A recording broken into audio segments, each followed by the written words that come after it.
ਕੁੜੀਏ ਜਦੋਂ ਵੀ ਬਾਹਰ ਕਿਤੇ ਰੋਟੀ ਖਾਣੀ ਨਾ ਪੈਸੇ ਆਪਣੇ ਆਪ ਦਿਆ ਕਰੋ, ਨਹੀਂ ਤਾਂ ਕੰਟਰੀਬਿਊਟ ਕਰਿਆ ਕਰੋ।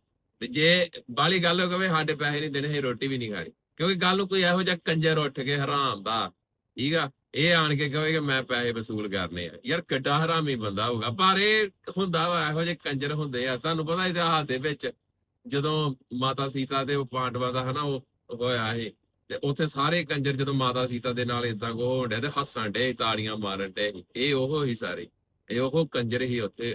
ਰੂਪ ਹੀ ਉਹਨਾਂ ਨੇ, ਤੁਹਾਨੂੰ ਪਤਾ ਵੀ ਉਹ ਵਾਪਸ ਆ ਗਏ ਕੇਰ ਕੰਜਰ, ਠੀਕ ਆ। ਵੀ ਉੱਥੇ ਵੀ ਕੋਈ ਮਰਦ ਨਹੀਂ ਉੱਠਿਆ ਵੀ ਜਿਹੜਾ ਹਨਾ ਵੀ ਇੱਜ਼ਤ ਢਾਹ ਸਕੇ, ਤੇ ਇੱਥੇ ਵੀ ਕੋਈ ਮਰਦ ਨਹੀਂ ਵੀ ਇਹੋ ਜਿਹੀ ਗੱਲ ਦੇ ਵਿੱਚ ਸਾਰੇ ਹੱਸਣ ਡੇ, ਸਾਰੇ ਉਹ ਚੀਜ਼ ਦਾ ਆਨੰਦ ਮਾਣਦੇ ਪਏ ਜੇ ਵੀ ਇੱਕ ਕੁੜੀ ਦੀ ਇਸ ਤਰ੍ਹਾਂ ਬੇਇੱਜ਼ਤੀ ਕੀਤੀ ਜਾ ਰਹੀ ਹੈ ਉੱਥੇ। ਤੇ ਯਾਰ ਕੀ ਕਿਹੋ ਜਿਹੀ ਵੇਖ ਲਓ ਵੀ ਕਿਹੋ ਜਿਹੀ ਸੁਸਾਇਟੀ ਦੇ ਹੈ। ਉਹ ਸ਼ੋਅ ਦੇ ਵਿੱਚ ਏਡੀ ਬੇਇੱਜ਼ਤੀ ਹੋਣ ਡਈ ਆ ਤੇ ਹੱਦ ਹੋ ਗਈ ਆ।